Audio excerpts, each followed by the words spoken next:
We check in on everybody's biggest fall questions. Plus, Locked On's Top 100 Players is live. Why are there so few Big Ten players in the top 10? And it's Oregon's win total. That's why the flag is there. Let's do it on the Locked On Big Ten Squad. You're talking ball with the Big Ten Squad, sponsored by Game Time. From USC to Ohio State, from Michigan to Oregon, from Nebraska to Washington, it's the local experts of the Locked On Podcast Network bringing you scoops, breakdowns, and the most comprehensive preview of the upcoming Big Ten weekend. No hurt feelings and thin skin allowed. Squad up, you're part of the Big Ten Squad. Happy Thursday, everybody. Welcome to this week's Locked On Big Ten Squad. I'm Spencer McLaughlin, your host, neutral arbiter of all things college football. I got that from a buddy here in Oregon. Jay Stevens, Locked On Buckeyes is here. Mark Colkin, Locked On USC. Ryan Herrings, Locked On Badgers. Zach Sako, Locked On Nittany Lions, who obviously has the fewest questions of anybody in the Big Ten going into fall camp. Jacob Goins, Locked On Hoosiers. Roman Tomashoff, Locked On Huskies. Jay, off a national championship season, are there questions, or is this season just all gravy for Ohio State? No, there's definitely questions. Even after winning the national championship, you replaced 14 guys that got drafted, one of them being a starting quarterback, and you got a lot of questions. The biggest one right now for Ohio State is a quarterback position. Will it be Julian Sand or Lincoln Kienholz? I have all season said it's going to be Julian Sand to be the starting quarterback. I think it's a close race, though. A couple years ago, they had the Kyle McCord, Devin Brown thing that went into the regular season. I thought it was kind of silly to have that thing go that far.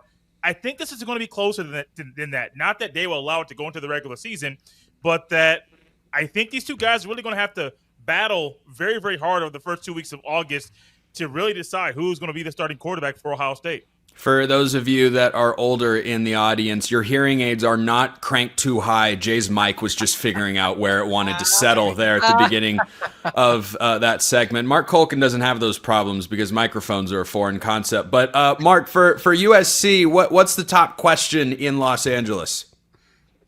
Can the quarterback guru get the best out of Jaden Maiava this year? Because if you can get better quarterback production in 2025, it's going to be able to match up with the defense, and that's going to be a winning combination this year. So the question is, Jaden Maiava, can he be that linchpin to get USC's offense going? Do you think that he's got the ability to do more than what Miller Moss did last year? Because I never thought Miller Moss was a huge liability for the Trojans last season. I'm not saying he was perfect, but I didn't watch USC's offense last year and feel like he was the problem. It's a matter of, as Lincoln Riley put it, making better decisions, taking what's there, stop trying to hit a home run when sometimes you only need a single. He's got the physical tools to dominate, to make defenses go, man, I gotta tackle that. He's 6'4", 225. He's got a big arm. He's got the legs to, get outside the pocket. And if you're running the RPO, sometimes you got to keep the ball and keep the defense on it. So if he makes better decisions, doesn't throw to the other team like he did last year. Again, that's just he was new to the system, but we'll give him the benefit of the doubt there. Better decisions from Jaden Maiava, better outcome for USC. You guys can all interpret this however you'd like, but I want to go to my favorite host that's in attendance today, Ryan Herrings of Locked On Badgers. It's not just because he and I share an affinity for Legos, but it's like 99% of the reason. There's something else in there too. Up in Madison, Ryan, where do the questions go? Is it how to keep Luke Fickell off the hot seat with one of the toughest schedules in the country? PFF has it number one in all of college football. Yeah, I find some of these shows so funny sometimes. There almost needs to be like a Locked On Big Ten blue collar show and then a Locked On like Beverly Hills show. Because like Jake Stevens like, which five-star quarterback is going to win the battle? What are we going to – and USC's like big arm, 6'4" kid. He's going to be – and I'm like, I hope we get to a bowl game. Like, our problems aren't the same. Like, sure. I hope we get to the bowl game. I will say this, one of my biggest offseason questions, I feel like – is already answered. I'm happy to see Jacob here. I thought maybe he would cancel this show and transfer down to do a show at the Division II level. So it's nice to see that he's staying here with us. Thank you. This level of competition didn't get too difficult. Hey, Wisconsin's on our schedule this year. I just want people to realize that. Yeah, it's going to be a good one. Only because they have to be. Yeah. God knows Kurt Cignetti doesn't want to play him. So yeah, I don't know. Like, there's a ton of questions to answer your question. We have a quarterback question, receiver questions, offensive line. Is the front seven better? I will say, yeah, there needs to be momentum in the program. I think that's the biggest question. Is the new offensive coordinator hire, Jeff Grimes, going from Phil Longo? Does that make this offense look a little more like a typical Wisconsin offense that at least makes sense on the field? I think that's where a lot of eyes are this fall. When you initially said blue collar versus Hollywood, I thought you were describing us as hosts, not the teams we cover. And I, in my head, started picking like, who's Beverly Hills? Who's blue? Goins is blue collar. Roman's in Seattle. That's Beverly. Jay's in between. Mark is Beverly Hills. Although I don't know which category I fall into there. Let's just real quick go around and say which category you'd put yourself into. I think, given golf is my favorite sport, I think I'm Beverly Hills. Jay? I go blue collar. That seems like an easy one. Mark? Yeah, you were right the first time. Yeah. I figured. Ryan's the blue collar guy. Seiko, where would you put yourself? I guess blue collar, yeah. Blue collar. Goins? I'll say Beverly Hills just because you said the other way. Okay. And Roman, blue collar or Beverly Hills? Which I was literally born in Beverly Hills, so I mean. Yeah. Well, that answers that question very quickly. Seiko, I think Penn State's got fewer questions to answer than anybody else. So what is at the top of the Nittany Lions' minds as they begin fall camp? I mean, internally, they're going to have questions, figuring out a few position battles here and there.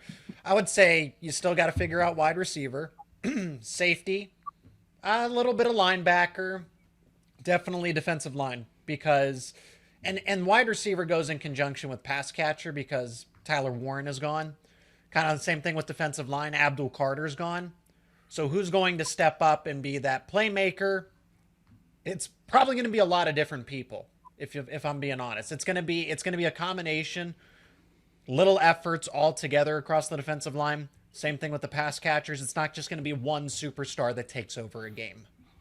Goins, what we know about Indiana is who they don't play in the first 3 weeks, and that's anybody we care about. But for the actual football team, once they go and host Illinois in their first real game and lose to the Illini, what questions are going to remain?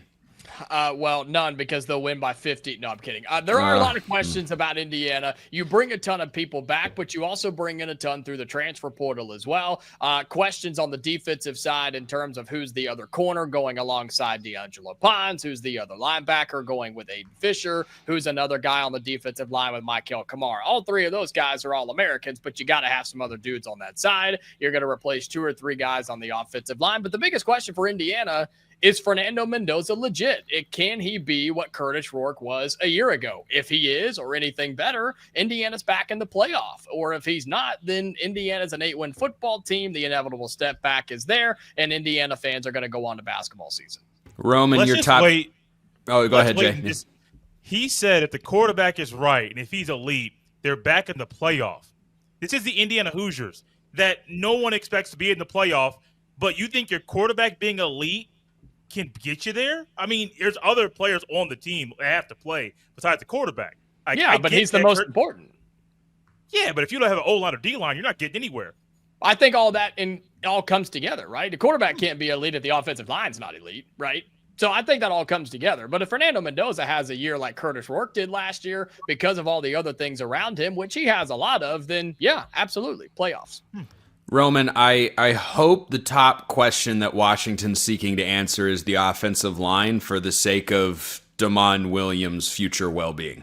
So I want to talk about both sides of the trenches, actually, because that is a really important question. It's something I've talked a lot about with Jed Fish this week, where he feels way more confident in the offensive line this year compared to last year, where he said it on Tuesday that he feels like they're going 10 deep with just guys that they have in terms of talent, which is such a major step forward from where they were last season.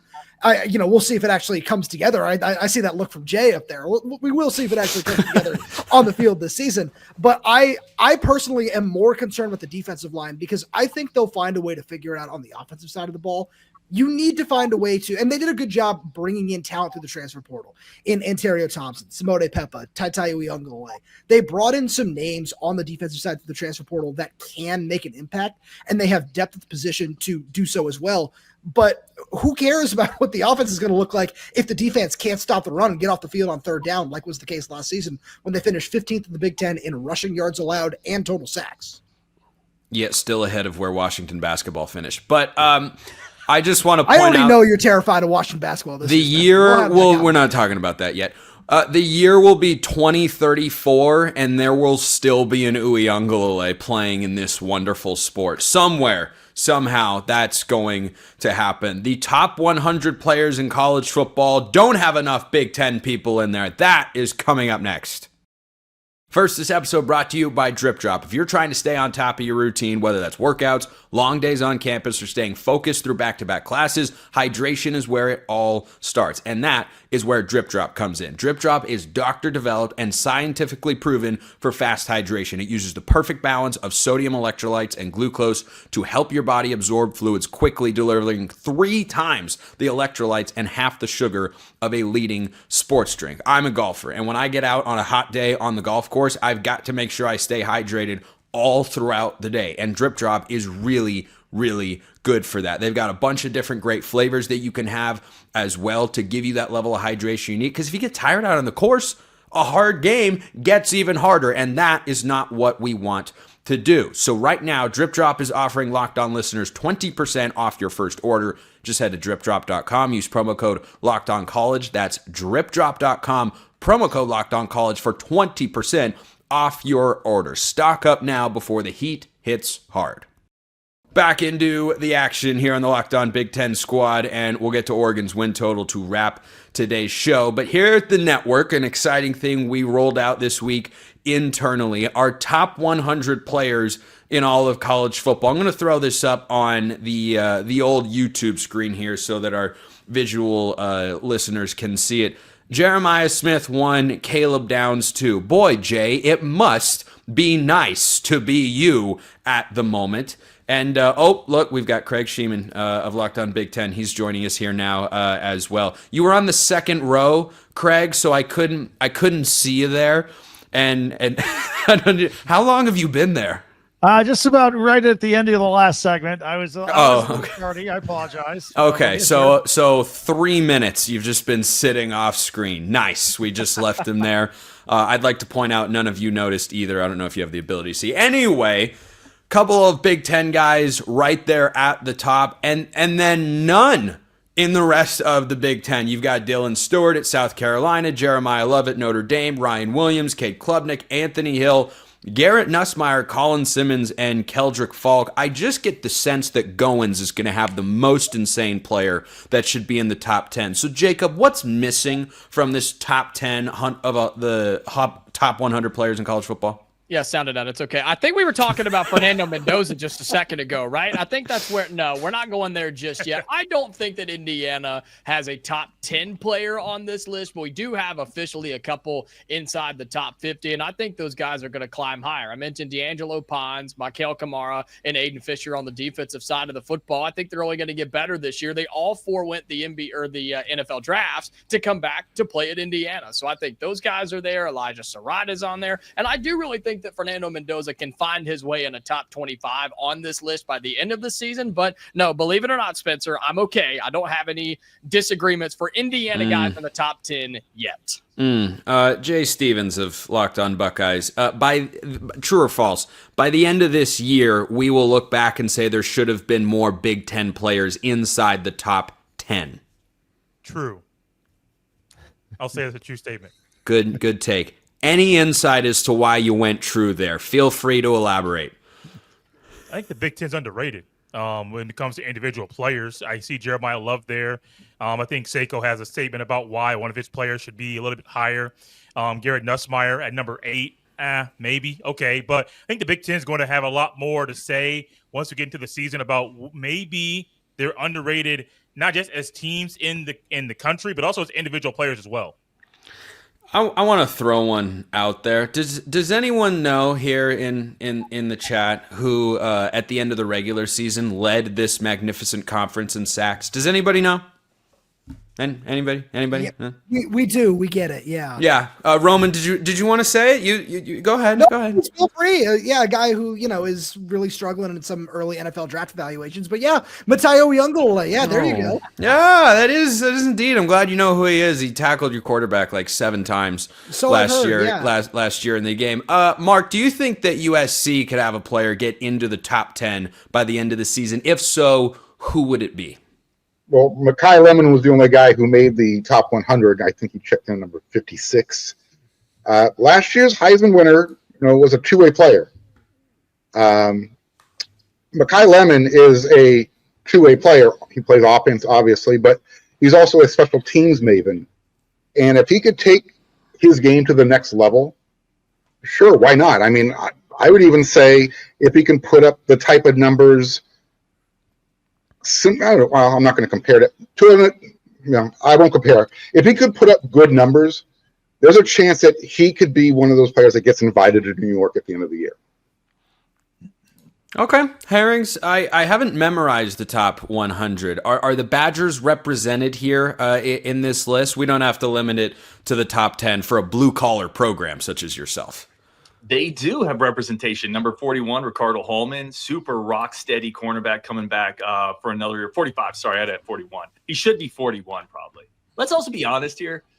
Like some of these guys, Wisconsin, some of these other schools, Illinois is probably going to fit in this. If these players were at Georgia, Ohio State, Notre Dame, they'd be higher. You have to also win games to kind of rise up these boards to some degree. So I think some players get knocked down a little bit because of that. But yeah, Ricardo Hallman, really, really talented cornerback last year in college, this year. He's a good piece of the secondary. And I think he could rise up a little bit, but physically he doesn't have the elite tools to ever kind of get in that top 20. Seiko, where'd you feel your Nittany Lions were perhaps overlooked or properly rated? That's an acceptable answer too. No, I'm good with it for the most part. Drew Aller being within the top 20, Nicholas Singleton top 25. A little surprised, A.J. Harris, Zach Wheatley, but people will figure that out soon enough. So the top 20. Why is Garrett Nussmeier in the top 10? Yeah. What? I'm with you on that. That is it SEC bias? Is it who? Good player. Who got the Nussmeier deserves to be in the top 100. But he is not QB2. He's not top 10. I'm not exactly sure, what justifies Nussmeier. If we're going off of analytics, not everybody agrees with PFF, but this guy was well outside of the top 10 when it came to quarterbacks last season. So I don't know what Nussmeier has done to justify, especially with what he has offensively.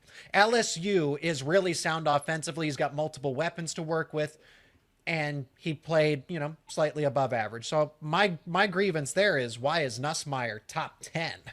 Did you want to see Drew Aller in that spot? Because then we could really get the chat going and heated if we put Drew Aller as one of the 10 best players in college football. That would be spicy. It's kind of a don't throw stones in a glass house type of situation, because I don't think Drew Aller belongs in the top 10. He hasn't, okay, so what has Nussmeier done? What has Aller done to be a top 10 player? Not enough. I think we can all agree on that. But to say that Nussmeier is a top 10 player and QB2 going into this season, Cade Klubnik absolutely justified as QB1.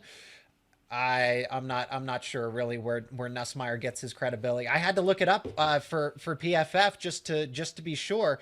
He is a passing quarterback, mind you. He's not a dual threat QB. PFF hasn't had him as the 40th best passer a season ago with multiple elite wide receivers. So clearly QB2. Craig, you're literally representing the Big Ten with your shirt today, as per our usual arrangement, and that's fantastic. I love the Rob Lowe impression. I'm so here for it. Just neutral NFL hat, go to game, pay for ticket, support brand. Did you feel like the Big Ten got a fair shake? Two players in the top two players in the country, and then a little bit more represented here in 11 through 20, but not much. No, well, Actually, slightly less. the first thing I think we really need to admit to all of college football is that when Ohio State is on the football field, whether it's offense or defense, they will have the best player on the field at all times, given that they've gone 1-2 with Smith and Downs. I think you could make a case for Drew Aller to be a little higher. Is he perfect? No, but he's the most experienced quarterback coming back in the country. And with the loftiest of expectations, he made the playoffs last year. I would nudge him up a little, maybe not top 10. And then all summer long, I've heard nothing but Arch Manning. I'm glad to see he's only 31st. I mean, if you do listen to talk radio and media, you would think he was probably the first or second player on this list. And then I'll go back to what Jacob said, not to be an Indiana homer, but I think Elijah Surratt is the best receiver in the Big Ten, not named Jeremiah Smith. So those are a couple of my quick thoughts looking at our top 100 list. I was hoping you wouldn't put that qualifier in there because I wanted everyone to start shouting at you. I was mentally begging for that to happen, and you let me down by being an informed college football commentator, Craig. Gosh, what an absolute loser this guy. And by the way, your Ducks, Dylan Thieneman is the best get in the transfer portal. He was, he's a stud. 30th. Yeah, he's going to be great for the back end of that Oregon defense. He is a stud. Mateo Uyunglele at 33, I just have to put this out there, is blasphemy of the highest order. It is utterly and completely insane. I hope that this whole thing is screenshotted and showed to Mateo before every game this year. I hope that's part of the pregame ritual for Coach Lanning and company. To wrap this one before we talk more about Oregon later, which Roman is so excited about. Look at his face. He's lighting up. Yeah, I can tell you just didn't want to get to me because you didn't want to talk about Washington, neutral arbiter of college football. Not that I didn't want to. I was just okay waiting until the last moment with the possibility we were going to run out of time in the segment. That's all. Yeah, I had a feeling. Where is the first Husky on the list, and do you think that changes by the end of the year? I do. Yeah, you actually did show it, Spencer, which shows how little attention I saw it earlier. I just didn't memorize it. It's Denzel Boston at number 52. There are 3 Huskies on the list because Jonah Coleman at number 62 and then Takario Davis at number 72 as well. I think all 3 of those guys have the potential to jump into the top 50 at the end of the year, with Jonah Coleman honestly being the most underrated. And I say that as someone who believes that Takario Davis could end up being a first-round pick by the end of the year, because Jonah is someone who's just been so consistent throughout his career. And I think even though he might see a slight downgrade in how many touches he gets this year after getting close to 220 last year, that he could return to being just as efficient he was at Arizona in his sophomore season when he averaged 6.7 yards per carry. And a guy like that, it's nice to see him in the top 5 players at the position that we have in this, where he's the number 5 running back. But I think he's someone who absolutely deserves to be in probably the top 40 at the very least. I'm going to stand up for, first of all, Kenyon Sadiq, 75. Goodness gracious. You guys will all soon learn. But Luke Altmaier behind Darian Mensah. Look, I'm not going to ask you all where exactly you voted. Just know that I'm going to launch an investigation with the Locked On HR team to figure out how you all voted, to understand who put Luke Altmaier behind Darian Mensah, who I like. I like Darian Mensah, but I will not stand for the Luke Altmaier slander right there. Will I be standing for Oregon slander when we wrap today's show? You'll just have to stick around and find out. Oregon's win total is up. It's the last one in the Big Ten. We've got to take sides. We'll go around. I'll go last because I'm hosting and I feel like going last. So, Jay, Oregon has a win total of 10.5. That's tied for the highest in all of college football, the same as Ohio State. Are you taking them over to repeat, go 12-0, maybe 11-1? Or are you taking them under with a step back? It's just weird because I was looking at the schedule, and as soon as I saw Montana State, the first game, I thought about the conversation we had about Indiana. I don't know why I'm picking on Jacob today. I have no idea why, but I'm so here for it, Jay. I support you in all of your endeavors, always. We've done nothing to you, man. We're just here. This is true. But I got a little annoyed by it, and then I saw Oklahoma State week 2. I was like, okay, like I can get back and ease off the scheduling for the season, but I'm giving Oregon the same treatment I give everybody. Win, loss, and toss-up. That's kind of how I break things down. I kind of got to go over. The only toss-up games I see are at Penn State, which is a night game, and then, Roman, you'll like this, at Washington. That was going to be a very, very tough game for Oregon, especially at the end of the season. But every other game is winnable. I don't see any games where I'm predicting Oregon to lose. There are 10 wins I have on my paper, 2 toss-up games. I think they're going to split those, and they're going to go 11-1. I hate saying that about you and your team. I hate it. What did we do to you? I can't stand it. We had this great moment in the regular season, and then we let you dog walk them in the Rose Bowl. What do you hate us for? That'd be like, hold on, that'd be like me hating herrings, because Oregon just keeps beating them in the Rose Bowl over the years. We've done it 3 times. We keep doing that. Why would I hate Wisconsin? I love Wisconsin. Wisconsin's my favorite. As much as I love the Rose Bowl win, there's 2 games that really get under my skin still. That Week 6 loss last year, or Game 6, whatever week it was, that annoys me. And then 2022. 2021. It was 21. You're correct. I promise it was 2021. It was Week 2. Notice how he's just flexing regular season wins, just for, That's all Washington had to win a national championship.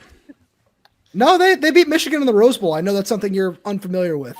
Not really, no, because Oregon's won a Rose Bowl more recently than Washington. Have national championships. This is boring conversation. Yeah, you're right, Mark. Yeah, I agree. I was going to set you up for something nicely, and then Roman intervened. So, Mark, you did you hear what Jay didn't say there? Didn't register USC as a threat to Oregon this year. So 10.5 wins for the Ducks. The floor is yours. Look, I get Jay has the upper hand against USC with their last meeting, but USC has the hand when it comes to Ohio State. So I understand where some of his animosity comes from. With that being said, I'm looking at your schedule, Spencer. I'm going to be fair. I'm going to be objective. You're going to be 3-0, but then those games 4 and 5. I mean, we're talking about emotional games, right? Wouldn't you agree? I think Penn State a little more so. One against your rival, the Civil War, and then you got to get on the road and go out to Happy Valley, which is, I don't even know how you get there, but you'll get there eventually. I suggest an airplane. Well, it takes you a while to get from the airplane. It does. I didn't say it was going to be a short airplane ride, but I think that's how they're going to get there. So I see at least one loss coming out of those 2 games. At Iowa, could be tricky. I'm going under. I'm just going to say, because of your quarterback situation, I'm not a huge Dante Moore fan. I'm still stuck on what he did at UCLA. I don't know if he'll be able to do that. I don't know if you have the depth at wide receiver to support him, which is something to consider. I'm going to say 10 wins. I'm going to say 10 wins, which is that's fair. I think that's very fair. Very fair. I'm not harping on that. Hi, Ryan. How's it going, man?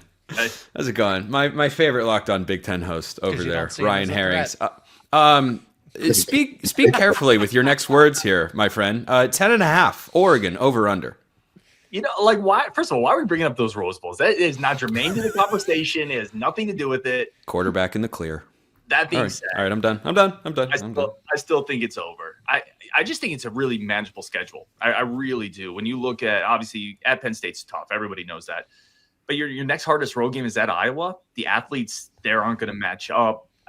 I see you, Roman. I see you. I still think that's fine. That's look at Roman wanting to be included at the big kid table. That's a wild statement. We're distracted from the conversation. At Iowa or at Washington, either way, for a program of Oregon's caliber and the way they recruit, both of those are lesser talented teams. They just are.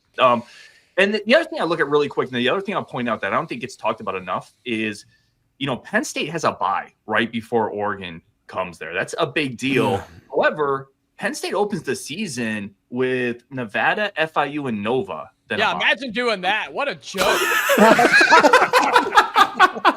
What an absolute embarrassment to college football.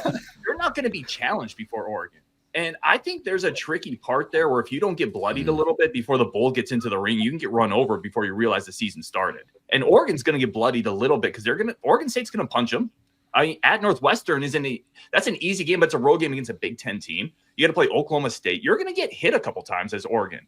I don't know if I want that layup schedule for Penn State to lead right into a battle-tested Oregon team. That's actually trickier than people are thinking. The bye for Oregon's a great spot. I would rather, if I'm Oregon, play in Illinois beforehand to get warmed up. So I think it's over, and I think that spot actually plays out pretty well for Oregon as well as it can be going on the roads. Rest You see versus why I like rest. this guy, Duck fans? This Ryan's just the best. Craig, try and top that, and just know whatever you will say, I won't think of as highly of you as I do of our friend Ryan. That's all. All right. Well, I have a number, but before, and I know I was late to the party here. Are we just going to gloss over that most of you were in Las Vegas this past week? Is there not one good story, Spencer, Mark, anything, or is what goes on the road stays on the road in Vegas? I won $200 on a slot machine on my last pull of the week before I went to the airport. Way to finish strong. Seinfeld moment in the parking lot trying to find my car. That's great. All right. Notice now, that Trent Condon's not here. He's the one that hosted a media party, and he did not show up this week. So maybe he never made it. I accidentally bailed on going on his radio show twice. I forgot. And then I went on the guy who was hosting on the station after. I felt so bad. Like, I was down at the other end of Radio Row, and he was like, yeah, you good top of the hour? Yeah, I'm good. And I just got, like, dialed in because I was editing video clips that I had. And then we were 15 minutes past the hour. I'm like, oh, crap. And then he was like, oh, I'm done for the day. And then he left the next day. And I was like, oh, no. Oh, no. Spencer sucks. Yeah, that was I can't run away from that. I sucked in that moment. It's not like I was doing something important. I could have done what I was doing at any time. I just got tunnel vision. I had my phone on do not disturb. all right. Sorry, Trent. Having said that, I will tell you, Oregon's going 11-1. They're gonna lose in the whiteout at Penn State. And, maybe there's a tricky game like Iowa at Kinnick Stadium at night, maybe like the Wisconsin game last year or USC or Washington, one of those. But I think they come through. I'm giving them 11-1. I'm taking the over. Nice. We like that. Good job, Craig. Seiko, 10.5. What do I get? Like 5 seconds here after everyone got everyone No, gets we 2 go minutes? as long as we want. Brandon's not here to kill our vibe and shut us down. True.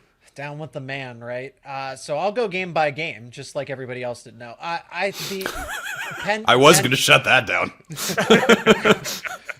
Penn State's the tough one. If you're looking at the games, if you're going through hypothetical spreads, this is an 11-1 team because they're going to be favored against everybody except Penn State, barring anything crazy, of course.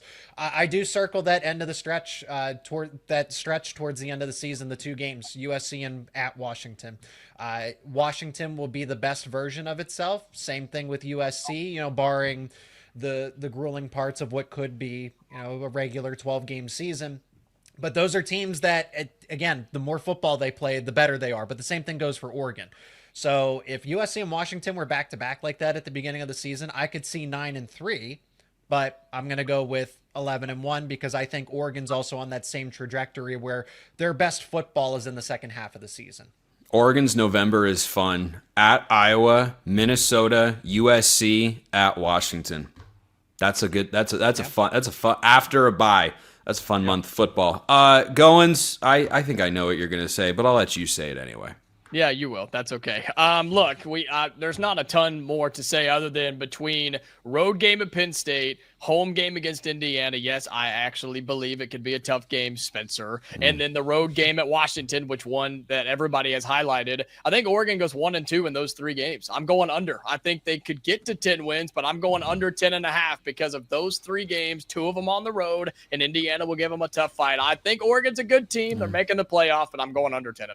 Roman, I dare you to pick Oregon to go 8-4 on the air while this is being recorded. I dare you. I dare you. I man. really want Do to. it.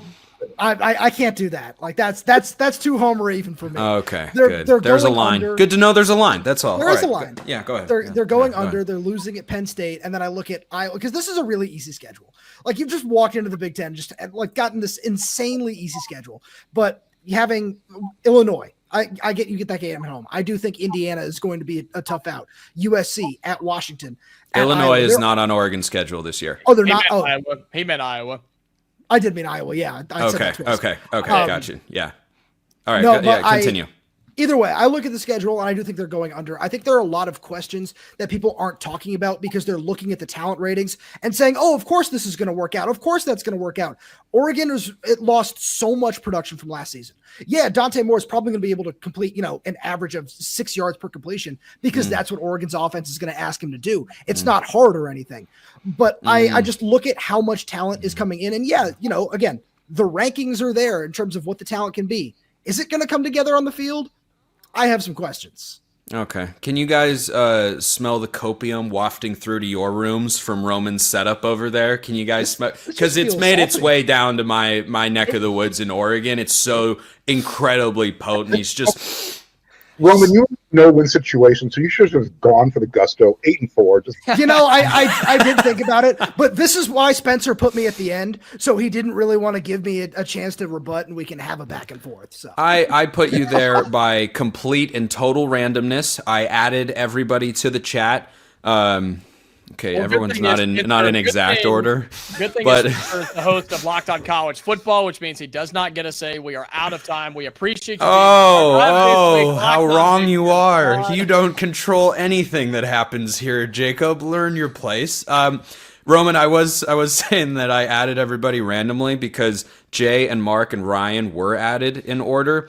But then it goes Goins and you and Seiko, so I subconsciously put you at the end. Yeah, no, I know.